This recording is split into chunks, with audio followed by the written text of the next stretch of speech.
मिनश्शैतानिर्रजीम बिस्मिल्लाहिर्रहमानिर्रहीम। प्यारे बच्चों, आज हम आगे वर्ड में टैब पढ़ने जा रहे हैं। तो वर्ड को ओपन कर लेते हैं और नेक्स्ट टैब जो है वो स्टार्ट करते हैं।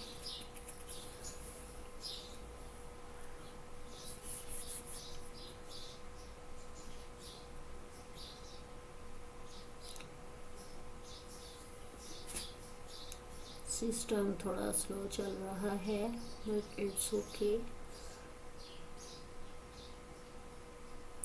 ओके, ब्लैंक डॉक्यूमेंट ले लेते हैं जी और आगे बढ़ते हैं। अच्छा, यहाँ पे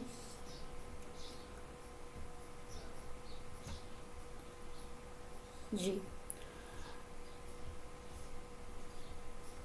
ओके, अब हम यहाँ आ जाते हैं।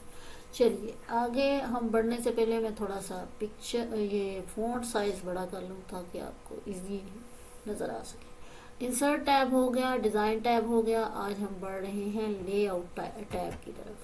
तो इसको खोल लीजिए और इसमें जो है वो हम देखते हैं कि सबसे पहले क्या है, मार्जिन्स। अच्छा, मार्जिन से पहले एक पैराग्राफ एंटर कर लें। यहाँ पे इक्वल रैंड फार्मूला है जी, ठीक है। और वर्ड आपको जो है वो बाय डिफ़ॉल्ट पैराग्राफ दे देगा। मैं इसका फ़ॉन्ट थोड़ा सा छोटा करती हूँ ताकि चीज़ें जो है वो समझना आसान हो सके। चलिए हम इसे 18 पे ले जाते हैं, बल्कि इससे भी कम कर लें, 16 पे ले जाते हैं। चलिए अब आगे बढ़ते हैं। यहाँ पे सबसे पहली चीज़ जो दी गई है वो आपको क्या दिया गया है, लेआउट के टैब में मार्जिन्स, पेज सेटअप के ग्रुप में मार्जिन्स है। तो इसको ज़रा क्लिक करके आप नीचे देखिए तो आप नॉर्मल जो है वो ये है, नैरो करना हो तो ये है, ठीक है। जो आप यहाँ से अप्लाई करेंगे उतनी मार्जिन लाइन जो है वो मिल जाएगी। कस्टम भी इसको कर सकते हैं आप अपने हिसाब से, कम या ज़्यादा भी कर सकते हैं। मैं अगर इस पर क्लिक करूँ तो ये ओपन कर देगा, ठीक है। टॉप से आपने कहा जी 1 और नीचे से भी जो है वो बॉटम से भी 1 और इधर से जो है लेफ्ट और राइट से भी 1 है। अगर चले मैं इसको बढ़ा दूँ तो ये देखिए नीचे आपको नज़र आ रहा है, बढ़ रहा है, ये प्रीव्यू दे रहा है। मैं अगर इसको, ये टेक्स्ट और नीचे जा रहा है, ठीक है जी। यहाँ पे देखते जाइए, मैं जितना इसको बढ़ाती जाऊँगी टेक्स्ट नीचे जाता जाएगा। तो इसी तरह हम यहाँ से इसे कम या ज़्यादा कर सकते हैं।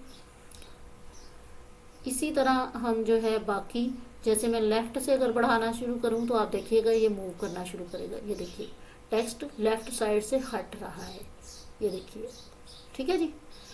अच्छा, इस तरह से आप राइट और बॉटम को भी एडजस्ट कर सकते हैं अपनी ज़रूरत के मुताबिक। अभी मैं इसे कैंसिल कर रही हूँ। आगे चलते हैं। ओरिएंटेशन है इसमें, पोर्ट्रेट ये जो इस वक्त मौजूद है, ठीक है। लैंडस्केप अगर मैं कर दूं तो ये देखिए इसका रुख बदल जाएगा, ठीक है जी। आपका डॉक्यूमेंट जो है उसका रुख बदल चुका है, लैंडस्केप आ चुका है। अगर मैं इसको फिर से पोर्ट्रेट पे ले जाऊं तो ये देखिए, ठीक है जी। आगे है साइज। साइज यहाँ A4 है, A5 है, BS जिस है, इन्वेलप है 10 और इन्वेलप DL है और बहुत सारे यहाँ पे साइजेस हैं। अगर मैं इसे खोल लूँ आपके लिए तो आप ये बहुत सारे जो हैं वो देख सकते हैं। लेकिन हम मोस्टली, अच्छा इसमें एक और चीज़ भी आपको दिखाती चलो, मोर पेजेस में पेपर साइज में ये देखिए मार्जिन अगेन आ गया, ठीक है। जो भी हम करके आए हैं, पेपर लेआउट, ये बहुत सारी चीज़ें एक साथ यहाँ पे हैं जो आप यहाँ पे अलग अलग आगे टैब में पढ़ेंगे। चलिए आगे आ जाते हैं। लेकिन यहाँ पे मोस्टली A4 साइज ही यूज़ किया जाता है, लेकिन ये अकॉर्डिंग टू योर नीड है कि आप क्या यूज़ करना चाहते हैं, ठीक है जी। आगे देखिए कॉलम है। कॉलम आप इंसर्ट करवा सकते हैं, 1 कॉलम, 2 कॉलम, 3 कॉलम। ये भी हमारी ज़रूरत के मुताबिक होता है कि हमें कितने कॉलम्स चाहिए। अच्छा, अब इसमें होता क्या है मैं आपको थोड़ा सा बताती हूँ, एक मिनट। ये देखिए, ठीक है जी। हमें कोई सिलेक्शन नहीं हमने किया इसका टेक्स्ट का, जस्ट हमने वैसे ही उसे कहा कि 2 कॉलम्स में डिवाइड कर दो तो उसने कर दिया। इसी तरह आपका टेक्स्ट जो आपके पास मौजूद है, ठीक है जी, इसको आप मज़ीद जो है वो इस तरह से भी कर सकते हैं। ये देखें, इसमें एक कॉलम बड़ा है और एक कॉलम छोटा है विड्थ के हिसाब से ना, ये देखिए, ठीक है। ये इस तरह से भी डिवाइड हो जाएगा। अच्छा जी, ये आपका कहाँ यूज़ होते हैं कॉलम, अगर ज़रा सोचें तो कहाँ पे यूज़ होते हैं ये कॉलम्स, कहाँ ज़रूरत पड़ती है आपको? ये मोस्टली आपने वो देखा है पेपर, न्यूज़पेपर, उसमें ये चीज़ें इस तरह से यूज़ होती हैं, ठीक है जी। और आगे बढ़ते हैं, या फिर सम टाइम आप पोइट्री में भी ये चीज़ें थोड़ी देखेंगे। पोइट्री में भी कॉलम्स जो हैं वो यूज़ होते हैं। आप उर्दू पोइट्री देख लें, इंग्लिश पोइट्री देख लें, उसमें कॉलम्स का यूज़ किया जाता है। अच्छा जी, यहाँ पे अब हम सोचते हैं कि इसके बाद जो टेक्स्ट है ना, यहाँ पे मैंने अभी से जो है कर्सर को रखा है और मैं सोचती हूँ कि इससे आगे जो मौजूद टेक्स्ट है वो नेक्स्ट पेज पे चला जाए। तो आप यहाँ पे पेज ब्रेक ऐड कर सकते हैं, ठीक है जी। तो ये आपका देखिए आगे चला गया है, ठीक है जी। इस तरह से पेज ब्रेक आपका ऐड हो जाएगा। चलें अब आगे बढ़ते हैं। मैं इसको कंट्रोल Z कर लेती हूँ। ये देखिए, यहाँ पे ज़रा गौर कीजिए, यहाँ पे पेज 1 to 1 है ना अभी, जैसे ही मैंने पेज ब्रेक ऐड किया तो ये देखिए, तो यहाँ पे पेज 2 of 2 हो जाएगा, ठीक है जी। ये पेज ब्रेक का काम है। आगे है लाइन नंबर्स। मैं वापस पैराग्राफ के शुरू में आती हूँ। चलिए अब यहाँ पे हम ये ऐड करते हैं लाइन नंबर्स। क्लिक कीजिए। अभी नॉन है, कंटिन्यूसली है, रीस्टार्ट ईच पेज है। हर पेज पे जब हम पहुँचे तो दोबारा 1 से काउंटिंग स्टार्ट हो जाए, ठीक है जी। रीस्टार्ट ईच सेक्शन, अगर एक ही पेज पे हम ज़्यादा हिस्से बना रहे हैं तो हर सेक्शन जब स्टार्ट हो तो दोबारा से जो है लाइंस की काउंटिंग शुरू हो जाए। इस तरह से और भी बहुत कुछ है, लेकिन चलें अभी मैं आपको यहाँ से स्टार्ट करवाती हूँ। तो ये देखिए, एक लाइन का स्पेस हमने ऊपर छोड़ा हुआ है, ठीक है, वो उसने लेकिन उसको नंबर 1 शो करवा दिया है, बाकी हर लाइन को वो काउंट करता जा रहा है, ठीक है जी। तो ये सम टाइम इसकी भी ज़रूरत आपको पड़ सकती है कि आपको लाइंस काउंट करना है। जैसे आप नोट्स बना रहे हैं बच्चों के लिए, तो आप जो छोटे बच्चों के लिए नोट्स बनाते हैं उसमें जो है वो आप लाइंस के हिसाब से काम करवाते हैं कि 10 लाइंस लिखनी है बच्चे या 15 लाइंस लिखनी है, तो ये ऑटोमेटिकली जो है वो आप ऐड कर सकते हो लाइन नंबर्स को। इसके अलावा आपके और बहुत सारे नोट्स हैं, डॉक्यूमेंट्स हैं जिसमें हम पॉइंट आउट करना चाहते हैं, मुख्तलिफ पॉइंट लिखे होते हैं, लाइंस की बजाय हम पॉइंट्स एक्चुअली काउंट करवाना चाह रहे होते हैं, तो भी हम लाइन नंबर्स यूज़ कर सकते हैं। लेकिन मैं इससे बेहतर है कि वो बुलेट्स का इस्तेमाल जो है वो कर लिया जाए। लेकिन बुलेट्स में और इनमें फ़र्क देख लीजिए कि बुलेट्स आपके मार्जिन लाइन के अंदर लगती हैं, ये लाइंस नंबर लाइंस जो है ये मार्जिन लाइन से बाहर लगी हुई हैं, ठीक है। आपके जो डॉक्यूमेंट का मार्जिन है, हाशिया है, उससे बाहर लगी हुई है, ठीक है जी। इसी तरह चलें हम यहाँ पे एक जो है वो ऐड करते हैं हाइफिनेशन।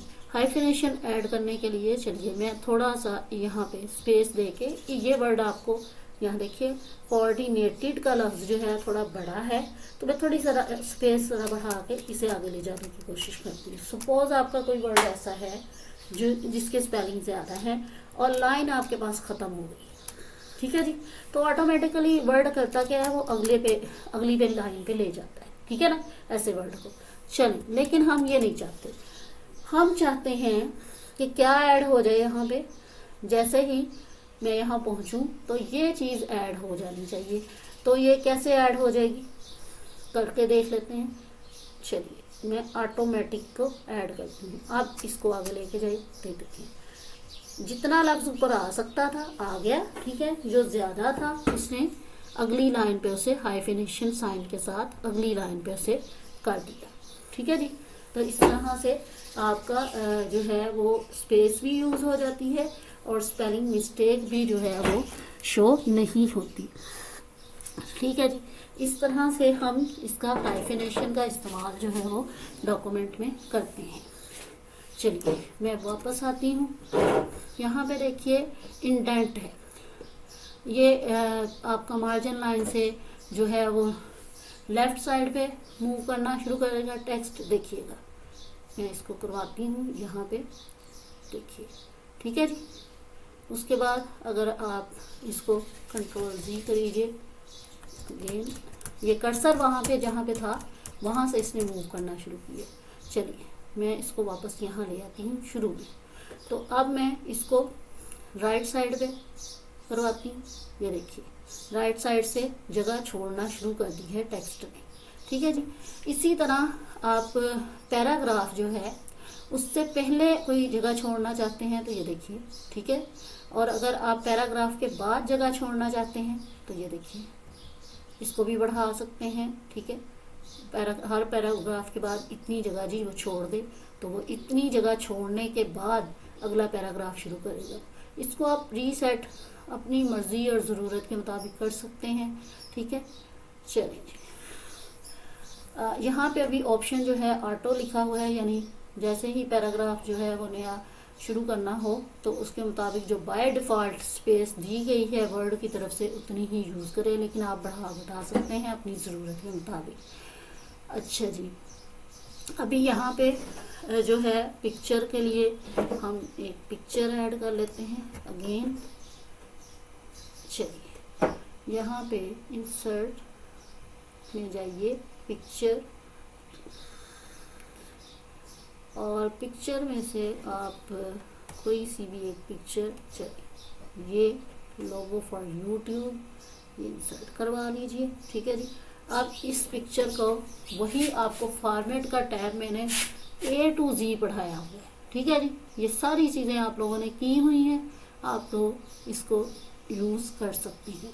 लेकिन अब ये वाला पोर्शन जो है पोजीशन और ये वाला पोर्शन जो है इतना, ये दोबारा लेआउट में आया है। तो ये यहाँ से देखते हैं, पिक्चर आपकी इंसर्ट हो चुकी है, इसकी पोजीशन सेट कर लीजिए।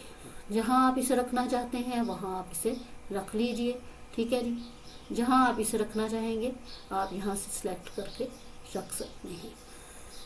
अच्छा जी, अब ये यहाँ पे पोजीशन सेट हो गई। आगे रैप टेक्स्ट है, रैप टेक्स्ट आप यहाँ से भी करवा सकते हैं। डायरेक्ट पिक्चर्स को आप जहाँ ले जाएंगे इसके इर्द गिर्द टेक्स्ट जो है वो खुद ब खुद एडजस्ट होता चले जाएगा। ठीक है जी, आधी लाइन उस साइड पे और आधी लाइन इस साइड पे। इसके बाद है ब्रिंग फॉरवर्ड दी टेक्स्ट। ठीक है, टेक्स्ट के आगे ले आओ, ये पहले ही ऑलरेडी आगे है। उसके बाद इसको टेक्स्ट के पीछे भेज दो तो ये पीछे चला जाएगा। यहाँ से भी कर सकते हैं और यहाँ से भी कर सकते हैं, ये आपकी अपनी मर्जी पे है। ठीक है जी, ये टेक्स्ट के पीछे चला गया, ये टेक्स्ट के आगे आ गया। ठीक है, और अगर आप चाहते हैं कि ये टेक्स्ट के ना पीछे जाए ना आगे जाए तो फिर इसको ड्रैग कर लीजिए, निकाल लीजिए यहाँ से। ठीक है, इस तरह से आप इसे यूज़ कर सकते हैं। रैप टेक्स्ट अगेन कर लीजिए तो हो जाएगा। ठीक है जी, इससे क्या होगा कि टेक्स्ट के ना ये पीछे होगा ना आगे होगा, बल्कि इसको आप ड्रैग करके कहीं से भी कहीं भी निकाल सकते हैं। ठीक है जी, इससे टेक्स्ट को कोई फ़र्क नहीं पड़ेगा। कंट्रोल जी करती हूँ, वापस आते हैं। ठीक है जी, ओके। अब सिलेक्शन पैन है, ये मैंने पहले पढ़ाया था कि कुछ आपने अगर शेप्स ऐड की हुई हैं उनको एक साथ सिलेक्ट कर लीजिए और फिर जो है वो आप कहीं भी उन्हें मूव करवा सकते हैं। ये मैं आपको अगेन करवा देती हूँ आज। ये देखिए यहाँ पे आपने इंसर्ट की हैं शेप्स। ठीक है, कुछ शेप्स हम दे देते हैं। ठीक है, और ये इंसर्ट में जाइए, अगेन शेप लेके आइए। ये देखिए, ठीक है, अब ये शेप्स हमने सेलेक्ट कर ली।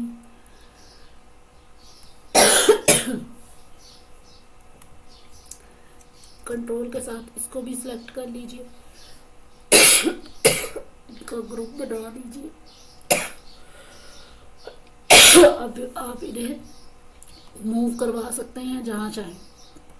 ठीक है जी, अब सिलेक्शन पैन क्या करेगा, वापस आए लेआउट में। अब सिलेक्शन पैन देखिए क्या करता है, वो बता रहा है ओवल जो है वो पहले इंसर्ट हुआ है और वो ये है, ये हाईलाइट करता है। ठीक है जी, चीज़ों को। रेक्टेंगल उसके बाद हुआ है तो वो ये है। तो ये आपके सिलेक्शन पैन यू काम करता है। उसके बाद आप देखिए, आप पिक्चर को या ऑब्जेक्ट्स को अलाइन कर सकते हैं। अलाइन कर लीजिए, टॉप पे ले जाइए, ठीक है, ये ऊपर चली गई है, ये देखिए, फिर अलाइन कर लीजिए, इसे सेंटर में ले आइए, ठीक है। ग्रुपिंग अभी मैंने आपको सिखा दी है। रोटेट रह गया है, रोटेट जो है वो आप ये देखिए, ठीक है, किसी तरह से भी इसे कर सकते हैं, ठीक है जी। इस तरह आपका जो लेआउट पेज है वो मुकम्मल हो गया, ठीक है जी। कल इंशाल्लाह रेफरेंसेस के टैब को आगे लेके चलेंगे। ओके जी।